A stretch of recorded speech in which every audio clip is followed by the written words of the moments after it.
On Capitol Hill over allegations of anti-Trump bias at the Department of Justice during the 2016 campaign and the run-up to the Mueller probe. Let's go outnumbered over time. I'm Molly Line, in for Harris Faulkner. DOJ official Bruce Ohr at the closed-door session of the House Oversight and Judiciary Committee's lawmakers focusing on new revelations of Ohr's contacts with the ex-British spy behind that anti-Trump dossier. While Ohr's wife worked for Fusion GPS, the firm contracted to produce opposition research on Donald Trump. Fox News caught up with Ohr shortly before the interview started. Watch. Mr. Ohr, who authorized your contact with the FBI? Mr. Ohr, were you acting alone, or did you have authority from a Justice Department official? How did your wife benefit from the dossier contract? Did you have a conflict of interest? That slew of relevant questions from our own chief intelligence correspondent, Catherine Herridge, who is live on Capitol Hill with the latest. Catherine. Thanks, Molly. We're into the fourth hour of this closed-door deposition that's taking place in the office just behind me. And the way that it works is that periodically we get updates from lawmakers who are inside. We've only heard from Republicans this morning, and that's because Democratic lawmakers are not participating. They're leaving the questions to their staffers. And one of the main headlines we've learned is that based on Bruce Ohr's testimony, members of the FBI knew well in advance of the surveillance warrant for Carter Page in October of 2016 that there were credibility issues and that the British spy behind the dossier had this real animus for candidate Trump. I mean, that's okay because the FISA court can be told about that information and they can weigh the credibility of the information or whether it's tainted. But what we learned today is that that did not happen. Here's Congressman Mark Meadows. The narrative that the Department of Justice and FBI has wanted out there has been, oh, this had to do with George Papadopoulos and then all roads lead to Fusion GPS and the dossier. They have, they will, they continue to lead that way. And what we're finding is they had knowledge of real credibility issues. And based on our reporting so far today, we believe the FBI had that kind of information about Steele and the dossier some weeks before the FISA application.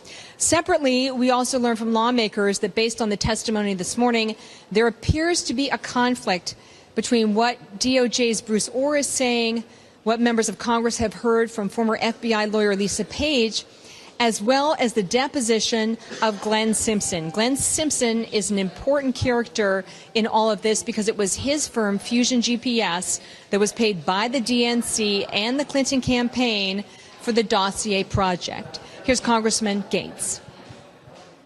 In the first hour of testimony, it became very clear that there are a number of factual conflicts. Either Bruce Ohr's lying or Glenn Simpson's lying. And in another circumstance, either Bruce Ohr's lying or Lisa Page is lying. One of the issues with timing is when this evidence was sort of procured, if you will, provided to the FBI by Ohr, and what the timing was. And what we know from publicly available testimony is that Glenn Simpson told investigators that he never had contact with Bruce Ohr until after the 2016 election around Thanksgiving. But emails and handwritten notes reviewed by Fox News show that there was contact between Ohr and Simpson months earlier. And that time frame, sort of the sweet spot here, is really August, September, and October of 2016 leading up to the election, Molly. All right, Catherine Herridge, consistently breaking news on this story. Thank you very much. For more on this now, let's bring in Congressman Darrell Issa of the House Judiciary Committee. He just stepped out of that deposition there where Democrats are beginning to ask questions. Congressman, thanks for joining us. Give us some insight into what happened behind those closed doors this morning. Well, Bruce Ohr is creating a link for us between people who, as earlier was said, had animus, who were in fact desperate to stop candidate Trump from being President Trump, both before and after he became the president-elect.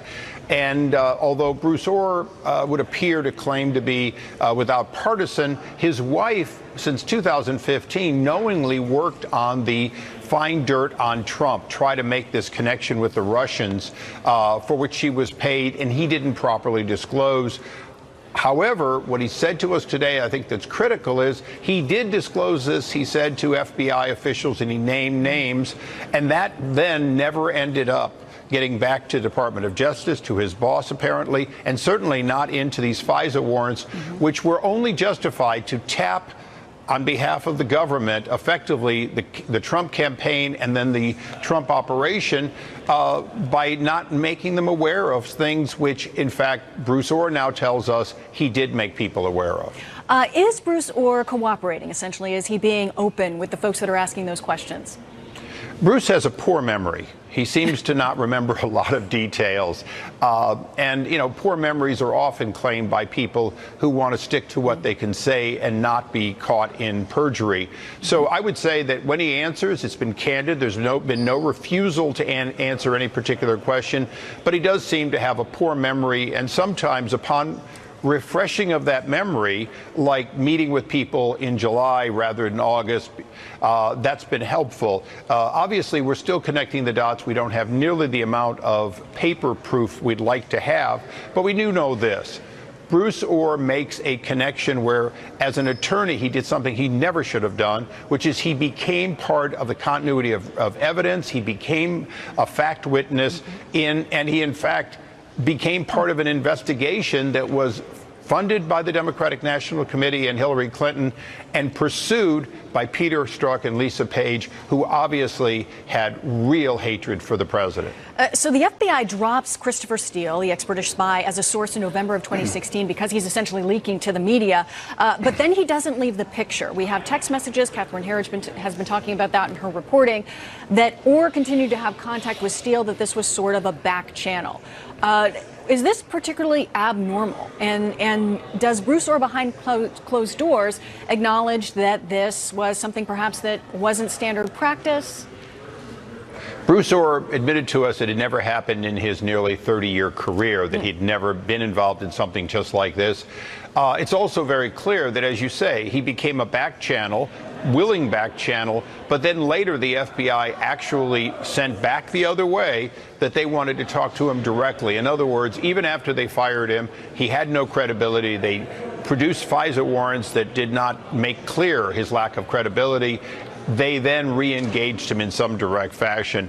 Again, this goes back to this problem that before the election, our government was involved in Operation Research against candidate Trump. After the election, after he was the president-elect, the famous insurance policy went into effect that clearly led to the special prosecutor in the investigation we're now seeing. And this is what we're uncovering, is the pre-Mueller activity that created an environment in which many people, myself included, were willing to deal with a special prosecutor, not knowing all the lies the American people and Congress had been told. So quickly, we're running a little short on time now, but Catherine Herridge pointed to something, and I want to know if this is really significant, that there was a conflict between what Ohr has told people asking questions and what Simpson has said. Is that significant? It is significant. There's also some ambiguity between Ohr and Lisa Page, and there's no question at all. We're going to have to go back through the loop to find out which one of them is willing to change their story or face perjury. All right. Thank you very much, Congressman, for joining us. This will be fascinating as the questioning goes on and as things develop further. Appreciate it. Thank you. All right, another Fox News alert on some of the most watched primary elections this season. Voters heading to the polls in Florida and Arizona, and for a Republican governor's runoff in Oklahoma as well. In Arizona, a contentious GOP Senate primary is underway. Congresswoman Martha McSally, Dr. Kelly Ward, and former Sheriff Joe Arpaio battling it out for the GOP nomination for the seat held by retiring Senator Jeff Flake. Meantime, Democrats are reportedly looking to Florida as a test ground for how to campaign successfully in this Trump era. Peter Ducey is live in Tempe, Arizona with the latest. Peter. Molly, the retiring Republican Senator Jeff Flake is not popular at all with the Republicans trying to replace him. But the frontrunner in the Republican primary to do that, Congresswoman Martha McSally, is still stressing why it's so important for the party to keep the seat red. Arizona is a firewall state. If they have any chance to flip the majority, it goes through Arizona. I'm the firewall to make sure that Chuck Schumer, Elizabeth Warren, and Bernie Sanders are not in charge in the Senate.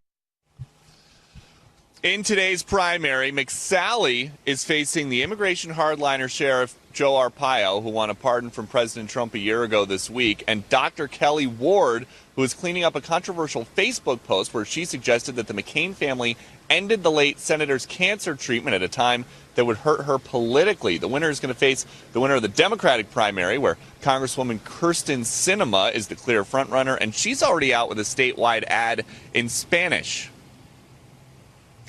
In Florida, the gubernatorial primaries are taking center stage. On the Republican side, the Agriculture Commissioner Adam Putnam is trying to win despite his opponent, Congressman Ron DeSantis, carrying President Trump's endorsement. And the Democratic side is between two establishment-type candidates, Gwen Graham and Philip Levine, and the Bernie Sanders-backed Andrew Gillum.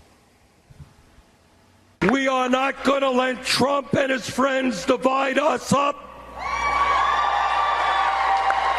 Because when we stand together protecting the rights of working people, nothing is going to stop us. So the primaries are winding down, and the general election message for the next couple months could be shaped by how well candidates backed by Bernie Sanders or President Trump do today. Molly? All right, Peter, thank you very much for that on the campaign trail. For more in today's primaries, let's bring in Kayleigh McEnany, RNC spokeswoman, and Jehmu Green, former candidate for DNC chair and a Fox News contributor. Thanks for being here today. We appreciate it. Thank you, Molly. All right, let's kick things off in Arizona. Republican Rep. Martha McSally, of course, considered sort of the Washington establishment, more favored, facing off against these two more conservative candidates, so to say. Who wins and why? Kayleigh? Yeah, it will be really interesting to see. Of note in that race is the fact that every single one of those candidates, whether you attach the label establishment or conservative, wants to be close to the president. You know, this is a seat where Jeff Flake could not win re-election because he didn't support the president, has stood against him every step of the way. But every candidate in this race is abiding by the cardinal principle in Republican primaries, that being, if you want to prevail, you stand by the president. The closer you are, the more likely you are to succeed. So we'll see, but they all are fighting to be a Trump ally, no doubt about that. It does seem that being a Trump ally in this recent election cycle has helped some of the candidates out there for certain. Do you think that that's what the thing is to watch in this race? If President Trump still has that sort of power to bring in voters? Well, Kayleigh is absolutely right. You have these Republican candidates across the country who are, siding with President Trump. They are standing by their man. But here's the thing. The real vote happens in November, and quietly on the minds of voters is that long-held principle of checks and balances. So as more of these Trump minions receive the GOP nominations in their states, the voters are going to be saying who is going to actually be able to be the last line of defense, the Democratic Party, the Democratic nominee, when you look at the culture of corruption that is encasing the Trump administration. Kayleigh, one of the things that's really interesting about what's happening in Arizona is that of course, this is in the wake of Senator McCain's passing, so that'll be on the minds of voters as they go to the polls.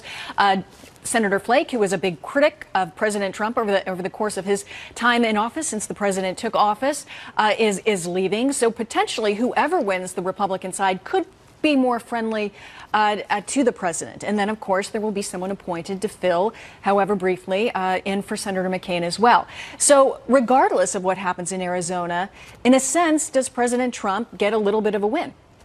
Absolutely. The president is going to have a great ally come out of this race. It doesn't matter if it's McSally, Arpaio, or Ward. Any one of them would be a good ally of the president. And, I want to argue back to Jehmu's point about the president not just being a game changer in primaries, but in general elections as well. We saw this in Georgia 6th, where the Republican was outspent 6-1, Karen Handel, but because she supported the president, she beat the Democrat. We saw with Connor Lamb in Pennsylvania, the only way that Democrat won that seat was by saying, I'm not opposing the president, but I am opposing my own leader, Nancy Pelosi. And likewise in Ohio 12, we saw Troy Balderson win after the president came and gave a rally in his district. So the president wins not just in primaries, but in general elections. So this is going to be a game changer going forward all the way to November. And Jehmu, shifting gears, we'll head over to Florida. It's always, such a great state, a great battleground state, always one to watch.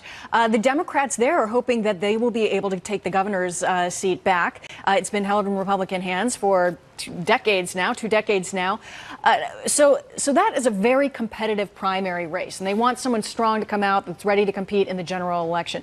Do you think that one of these candidates can make that happen? That'll be strong enough to move things forward?